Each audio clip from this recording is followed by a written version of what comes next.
Damos comienzo entonces a las presentaciones de los invitados con la ponencia del señor Gustavo Gallón, director de la Comisión Colombiana de Juristas.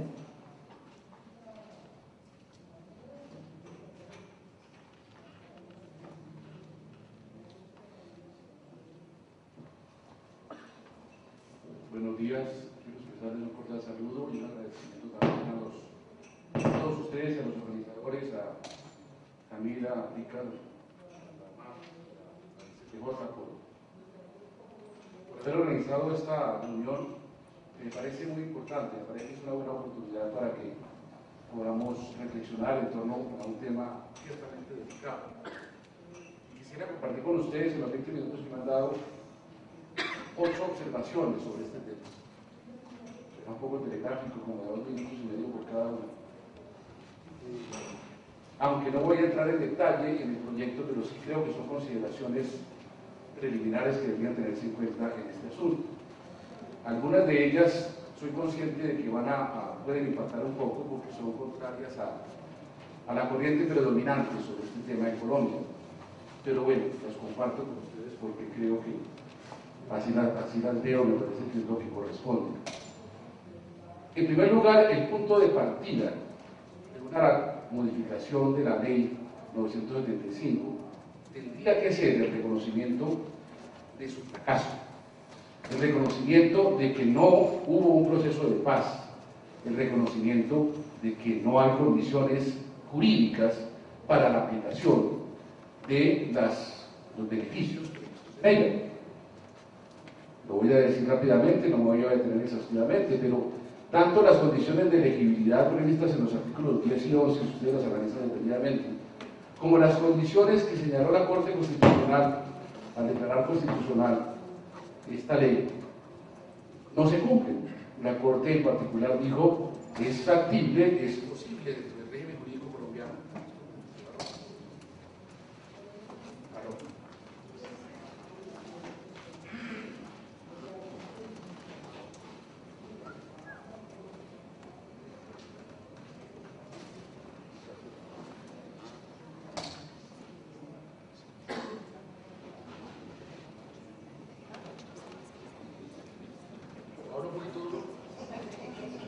La Corte dijo que es factible, es aceptable jurídicamente en Colombia una ley como la 935 que permite reducir las penas, que es uno de los elementos del derecho a la justicia, siempre y cuando se mantengan y se garanticen los otros elementos del derecho a la justicia: la verdad, la reparación y las garantías de no repetición, y siempre y cuando también se dé esto dentro de un genuino proceso de paz.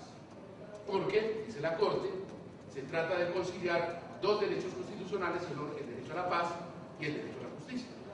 En este caso no ha habido un proceso de paz, y creo que la demostración más fehaciente de ello es la extradición de los paramilitares por decisión del gobierno. No se extradita a unos jefes con los cuales se hace un proceso de paz.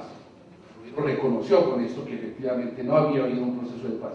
Pero hay muchos otros elementos, si ustedes quieren podemos entrar con ellos más adelante en el debate, pero el punto de partida debe ser el reconocimiento de que las condiciones jurídicas establecidas en la ley y advertidas por la Corte Constitucional no se dan para aplicar los beneficios que la ley, es una ley de beneficios que prevé la ley 975, es una ley de reducción de penas, claramente. Este punto de partida no es el que se está teniendo actualmente, se está considerando que hay que arreglar la ley porque es que hay unos problemas, que es que hay mucha gente que está allí, que hay que resolver su situación. Hay que aprovechar esas circunstancias, digamos, hay que partir de este reconocimiento para que el Congreso decida una nueva ley, en un nuevo contexto, y diga qué se puede hacer en relación con la situación que se ha creado. Y no partir como si nada, simplemente hacerle unos ajusticos de 3 o 4 artículos, bueno, en realidad son más los que tocan, unos ajusticos, pero dejando intacta la estructura y la concepción de la ley. No, aquí ha sucedido algo de lo cual hay que tomar conciencia y por consiguiente hay que transformar esa legislación jurídicamente, por supuesto, jurídicamente respetando los derechos adquiridos, las expectativas que se han creado, pero no partir como si nada. Segundo, si ese es el punto de partida, también hay que aclarar cuál es el punto de llegada. El punto de llegada no es solamente, también lo es, resolver la situación de las 1000 personas que están implicadas en el asunto, más o menos, hay como 1000 personas privadas de libertad. También hay que resolverlo, por supuesto, pero ese no es el principal punto de llegada. El punto importante de llegada, por supuesto, es la garantía de los derechos de las víctimas, la verdad, justicia y reparación. Pero hay un punto de llegada que no se ha advertido suficientemente, y en eso celebro que el documento del ICTJ que está en las sillas, que me han entregado hoy, de otra manera lo advierte, y es el desmantelamiento del paramilitarismo, la neutralización de estos actores armados, en relación con los cuales se dictó una ley, supuestamente para organizar un proceso de paz que no se realizó, y el paramilitarismo continúa. Por consiguiente, ese debe ser la principal guía de una reforma a la ley 975. Que es un propósito que no se tiene generalmente en consideración, sino que se piensa simplemente, como lo decía antes, hay que resolver una serie de problemas, hay fiscales que tienen sobrecarga de trabajo, hay solamente 100 sentencias y cómo hacer para que haya más, hay que analizar los procesos, eso también hay que hacer. Pero ese no puede ser el criterio que presida la modificación de la ley 975. Tercero, hay un reto adicional, no basta simplemente con modificar o hacer ajustes a la ley, es que en este proceso se cometieron unos delitos gravísimos.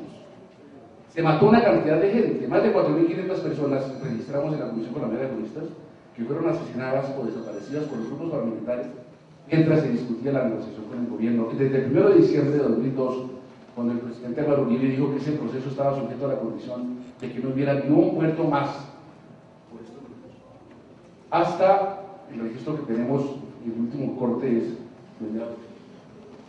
2009. Esa condición no se cumplió. Esa condición se violó abiertamente.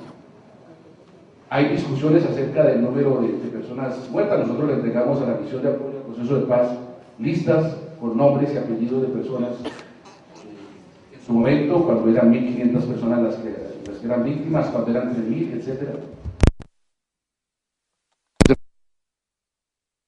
Ya le habíamos entregado una lista de 3.000 personas muertas. Dijo que no eran tantas, que eran solamente 459. 549, perdón, que su oficina tenía registradas solamente 549 personas asesinadas por los paramilitares. Esto fue como del año 2007-2008. No, quizás fue antes, porque fue antes de la extradición. Fue como en el 2007. 549 y no habían hecho nada, y seguían negociando como si nada. La discusión acerca de si eran 549 o 3.000 es irrelevante. Bueno, es relevante porque son personas. Pero el fenómeno de fondo se reconoció. ¿Y qué dijo el alto comisionado? Es que el cese al fuego es una metáfora, que hay que manejarla con mucha flexibilidad. Y esa debería ser la razón por la cual ese señor debería estar siendo perseguido judicialmente. Y no solamente lo del la falsa desmovilización del Frente Cacica Gaitana, que comparado con lo anterior es un delito menor, es una contravención, grave también.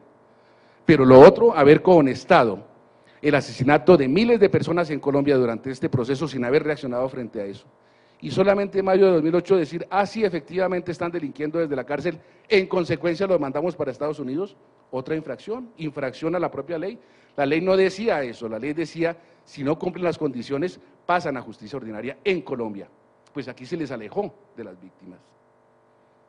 Y se cometieron otras irregularidades, como las falsas desmovilizaciones, por supuesto la del Frente Cacica Gaitana. Pero cada día hay más evidencias también de que el bloque, o como se llame, Cacique Nutibara, igualmente fue un engaño. Parece que Mancuso se refirió a eso el viernes pasado. Y otra serie de irregularidades. Entonces no se trata solamente de ajustar la ley de justicia y paz, mal llamada de justicia y paz, sino también de que el Congreso tome en consideración las circunstancias delictivas dentro de las cuales se dio este proceso y también se adopte una política criminal y unos dispositivos jurídicos para que eso sea materia de investigación. No se trata simplemente de quitarle la carga a la Fiscalía porque esto es demasiado dispendioso, sino por el contrario hay que tener conciencia de que hay una carga mayor, porque aquí se produjo una estafa al país en relación con este proceso, se produjeron muertes y asesinatos y masacres en la impunidad y se produjo un engaño permanente a través de múltiples formas, de las cuales solo he mencionado algunas. Cuarto lugar, para una reforma de esta naturaleza es importante superar los falsos debates. Este debate ha sido manejado con una superficialidad asombrosa. Creo que un periódico el fin de semana decía que los fiscales están investigando desde un robo de gallinas hasta masacres. Eso no es verdad. Aquí hay varios fiscales. Y yo quisiera preguntarles a ellos, ¿cuál de ustedes está investigando un robo de gallinas en la ley 975? Ninguno. Eso son mentiras. Y no se puede enfocar con base en esas mentiras un debate. O la otra de que esto necesitaría 100 años para resolverse si seguimos como vamos. ¿De dónde sacaron esa estadística? ¿Cuál fue el cálculo para hacer esa estadística? No se necesitan 100 años. Necesita reorganizar las cosas y en unos pocos años se puede salir adelante, siempre y cuando la meta sea desmantelar o neutralizar el paramilitarismo, garantizar los derechos de las víctimas y también resolver los problemas de las más o menos 1000 personas que están ahí adentro.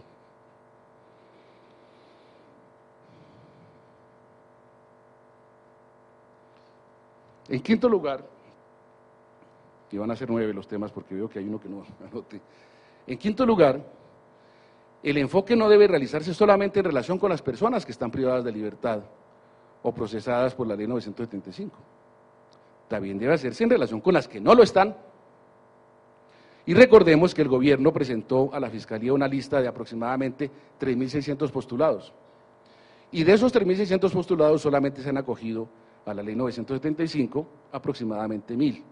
Digo aproximadamente 1.000 porque la Fiscalía nos respondió a nosotros en un derecho de petición por escrito que eran 600 hace un tiempo, luego públicamente se ha hablado de 900 y luego han hablado de un poco más de 1.000. Dejémoslos en 1.000 para redondear, pero no los 3.600. O sea que hay cerca de 3.000 o 2.700 personas o 2.600 que fueron postuladas por el gobierno, o sea, fueron reconocidas como criminales de lesa humanidad, que están en libertad, o están muertas algunas de ellas, pero que fueron dejadas en libertad.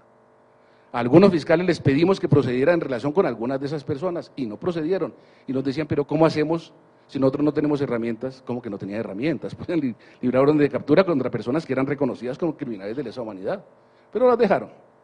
Entre ellos por ahí una concejal de La Dorada, Maribel, no me acuerdo qué, que fue elegida con el apoyo de un presidenciable que es Oscar Iván Zuluaga. Y así mucha otra gente, que está en libertad, frescamente. Contra ellos hay que actuar.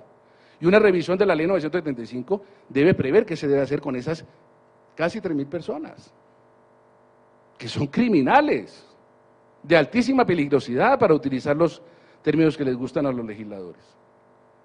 Y no simplemente resolver la situación a 1.000 personas que probablemente son de las mejorcitas, que sí se sometieron a la ley 975 y que están en este momento privadas de libertad.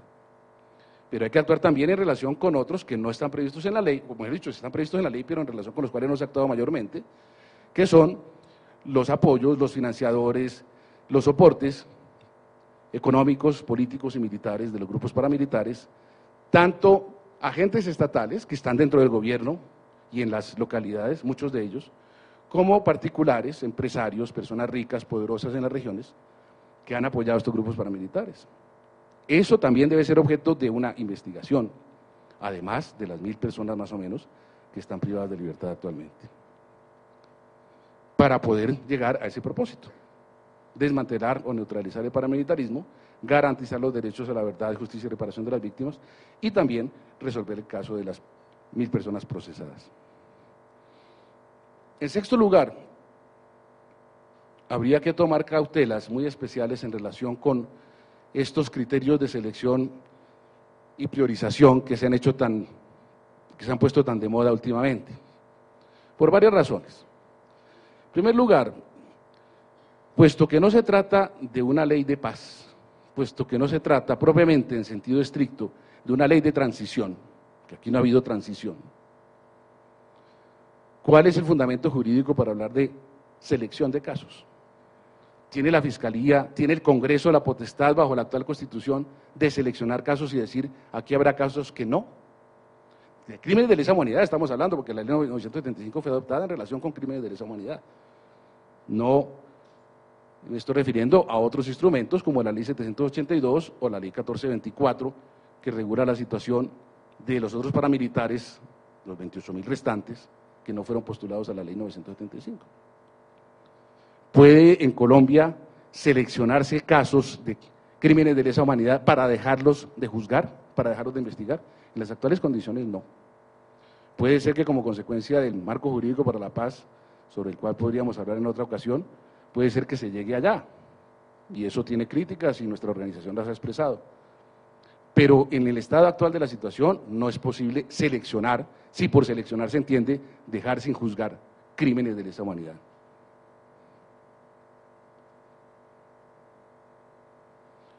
Ahora bien, priorizar se puede, por supuesto, y priorizar, como lo ha advertido, como se ha advertido en diversos debates al respecto, es algo que se hace o explícitamente o implícitamente, y todo funcionario judicial prioriza de una forma o de otra, así sea por el orden de llegada o por el tamaño del expediente, y algunos toman el expediente más grueso, otros toman el expediente más delgado, para empezar por ahí, o por la gravedad del delito. Y priorizar, por supuesto que se puede, pero mucho cuidado con los efectos de la priorización en la Ley 975, porque la Ley 975, como lo dijimos antes, es una ley de beneficios, es una ley de reducción de penas.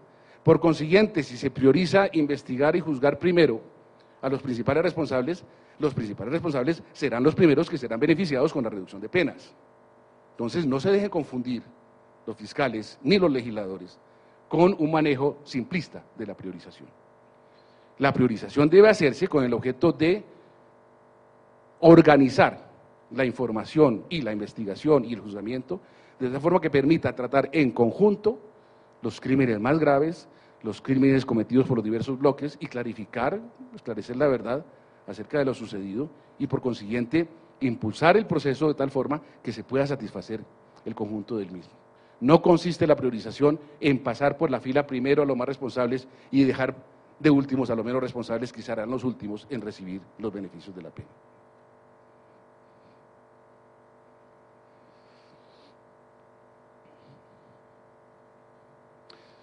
En séptimo lugar, una de las principales causas de la obstaculización o del entrabamiento del proceso de la Ley 975, no la única, por supuesto, pero sí una de las principales causas fue la extradición de los paramilitares, de los jefes paramilitares a Estados Unidos.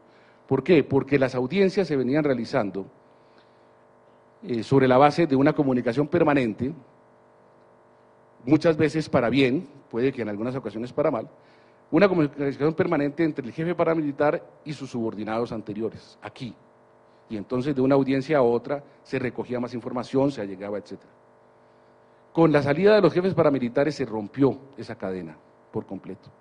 Y quienes intervinimos en los procesos, y los fiscales que están aquí presentes me lo podrán confirmar, vimos una reducción sustancial de las audiencias, de la cantidad y de la calidad de las audiencias. Ese nexo con los paramilitares extraditados debe restablecerse. Y hemos propuesto diversas organizaciones de derechos humanos en varias oportunidades, de manera formal, al gobierno colombiano y a autoridades del gobierno de Estados Unidos, tanto al secretario del Departamento de Justicia como al secretario del Departamento de Estado, como a congresistas de Estados Unidos, que se adopte alguna decisión que permita restablecer esa cadena, y hemos propuesto que se traiga a esos jefes paramilitares a Colombia transitoriamente para que se terminen los procesos acá y luego se les regrese a Estados Unidos para que continúen su proceso de extradición. Es una petición que sabemos que es de difícil aceptación, pero es necesaria.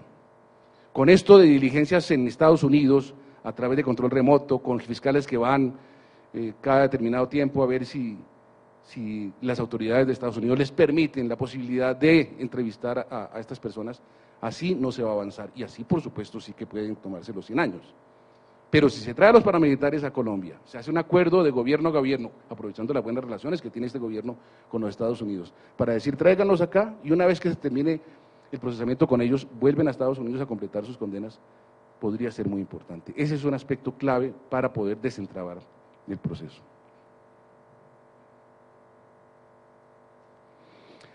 En octavo lugar, y como lo dije inicialmente, no hay que perder de vista que una de las finalidades principales de cualquier modificación que se haga a la Ley 975 debe estar orientada a garantizar realmente los derechos de las víctimas. Y uno de los derechos de las víctimas es el derecho a la participación en el proceso, y las víctimas no han tenido derecho a una real participación en el proceso. Algunos fiscales de buena voluntad han permitido que una que otra víctima le pregunte, le mande una pregunta al paramilitar que esté rindiendo su versión libre, generalmente para preguntarle dónde está su familiar desaparecido. Pero un real interrogatorio no ha existido, un ejercicio real de los derechos de las víctimas en los procesos no ha existido, a pesar de que la Corte Constitucional, en la sentencia C-370, advirtió que los derechos de las víctimas debieran ser reconocidos y efectivos desde el inicio de cada proceso. Pero otro derecho de las víctimas, y en esto ya no me refiero no solamente a las víctimas que estén reconocidas procesalmente, sino a todos ustedes y todos nosotros y todo el mundo, porque estos son delitos de lesa humanidad, por consiguiente nos han lesionado a todos en la humanidad, es el derecho a conocer las versiones. Y desde el principio de los procesos, varias organizaciones de derechos humanos solicitamos a la Fiscalía que transmitiera por radio, por televisión y por internet las versiones.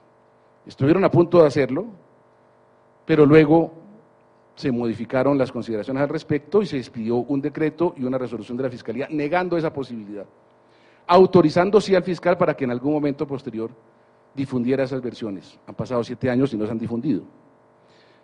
Se puso así, de una forma ilegal, una reserva sobre estas versiones, mientras que la Ley 975 tiene sus propias normas sobre reserva, los artículos 39 y 40, donde en protección especialmente de determinadas víctimas, mujeres, niños, en casos de delitos sexuales, puede imponerse la reserva sobre determinadas audiencias.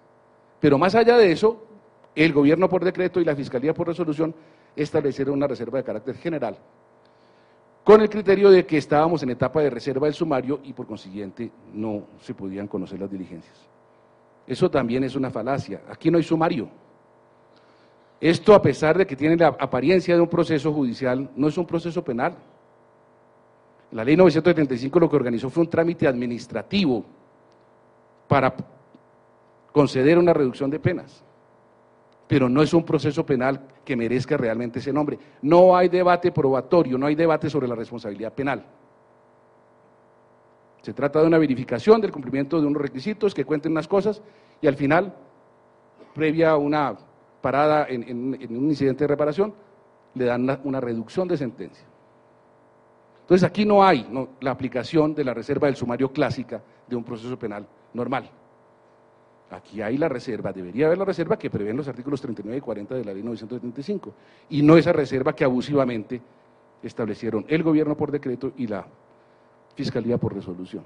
Eso debe levantarse, eso debe corregirse. Ya el daño se hizo, porque muchas de estas versiones, si se hubieran conocido por la sociedad colombiana en el momento en que se manifestaron, habrían dado lugar primero a un conocimiento real de lo que ha pasado. Mucha gente no sabe lo que ha pasado, se imagina, sabe cositas. Y segundo, a un debate social acerca de esta barbaridad que ha ocurrido en Colombia. Como fue en Sudáfrica, uno de los méritos del proceso de Sudáfrica, en medio de sus deficiencias, fue el debate social, porque las confesiones de la gente fueron difundidas por radio y la gente las conoció, y cuando comenzó a oír esas barbaridades que esta gente estaba confesando, hubo un debate social y se dijo a la sociedad qué fue lo que hicimos. Colombia no ha habido ese debate social. A los periodistas no los dejan entrar a las salas de versiones libres ni difundir sus versiones, y entonces unos que otros toman versiones parciales, les preguntan a a personas que han estado adentro, a veces los paramilitares también les han dado alguna información sobre lo que van a decir o sobre lo que habían dicho. Lo que se ha difundido es supremamente fragmentado, incompleto. Y ya a estas alturas decir que hay que mantener la reserva para que no vayan a establecer coartadas entre ellos no es un argumento serio. 7 años después de que estas personas están allá, ya todas las coartadas están hechas. Por consiguiente, no hay razón para seguir manteniendo el misterio y el secreto sobre lo que se ha dicho y sobre lo que se sigue diciendo en las versiones libres, si se van a reactivar. Esto debe difundirse a toda la sociedad colombiana y al mundo entero, para que tenga la posibilidad de ver por televisión, por radio y consultar por internet las cosas y las barbaridades, las atrocidades que se han cometido. Por último, y con esto termino, hay un problema de muy difícil solución, que es el de la reparación. Y es de muy difícil solución porque los paramilitares no entregaron bienes suficientes para la reparación. Las cifras yo no las recuerdo en este momento, pero son absurdas. Como 5.000 hectáreas en el último dato que vi hace un tiempo, y la cifra en dinero también es exigua, es muy poca. 5.000 hectáreas frente a 6 millones de hectáreas usurpadas, es decir, es una desproporción considerable. De un lado. De otro lado, el gobierno adoptó una política de reparación administrativa contenida en el decreto 1290 y después reiterada por la ley 1424 es la ley de víctimas, 1448, que es un recorte grande a los derechos de las víctimas. Esas topes de indemnización que están previstos en esas tablas no llegan a representar el 3 o el 4% de lo que sería una reparación, una indemnización de carácter judicial. Como abono, como parte, como cuota inicial, digamos, de una reparación, podría más o menos aceptarse, aún así es bajita. Pero reducir toda la reparación a eso es un abuso grande de parte del gobierno anterior y de parte de este gobierno, porque significa realmente una reducción drástica de las reparaciones. No se trata de aspirar a que la gente se enriquezca con esto, ni mucho menos, pero decir que a una persona se le va a indemnizar con 20 millones de pesos o el equivalente a $10.000 por el asesinato de su padre o de su hijo, y que eso se va a repartir entre los deudos, si son 5, entonces se divide entre 5, y a cada cual le toca de a 4, eso realmente es desconsiderado, absolutamente falto de proporciones. Más les pagaron a los víctimas de este crucero en Italia que se volcó hace poco, no el Titanic, sino el otro, el de ahorita, porque pasaron un mal rato, porque las cifras son superiores a las que se dieron a las personas, a los sobrevivientes, no estoy hablando de las personas que perdieron la vida, a los sobrevivientes de este crucero de Italia. Por consiguiente, hay que hacer un esfuerzo grande en materia de reparación, hay que revisar las normas sobre reparación administrativa y hay que perseguir a los paramilitares para que efectivamente devuelvan las tierras usurpadas. En esto es de celebrar que el proyecto de ley intenta establecer una relación entre la reforma que se haga a la ley de víctimas y la ley 1448 para que haya una coordinación mayor en la política de restitución de tierras. Pero es un problema supremamente delicado, que no es solamente la restitución de tierras, son también los graves daños de todo orden, físico, psicológico y moral, que se han causado con estos daños. Termino entonces con estas 9 observaciones que muy respetuosamente y con mucha consideración presento ante ustedes con el objeto de aportar unos elementos de discusión en el debate. Me parece que el debate ha estado desenfocado, no tiene como punto de partida los que he señalado, ni como punto de llegada aquellos a los cuales se debe orientar, no incluye a los actores que no están comprendidos formalmente dentro de la ley 975, que son más de los que están en ella. En fin, hay una preocupación pobre, digamos, por la satisfacción de los derechos de las víctimas en general, pero además constituye esta una oportunidad grande para que se enderecen las cosas, se supere efectivamente el fenómeno del paramilitarismo, se superen estos problemas de criminalidad y se avance hacia la paz y la seguridad en Colombia. Celebro, repito, que el documento que nos ha presentado el ICTJ hoy, en muchos aspectos encuentro coincidencias con lo que he expresado, aunque el enfoque o el punto, digamos, de mira sea otro y se hace en términos de justicia de transición. Yo tengo dificultades para aceptar que aquí estemos frente a un caso de justicia de transición, pero poco importa, para esos efectos creo que a donde apunta también el documento de del ICTJ es semejante. Así que dejo a su consideración estas observaciones y agradezco mucho de nuevo la invitación. Gracias.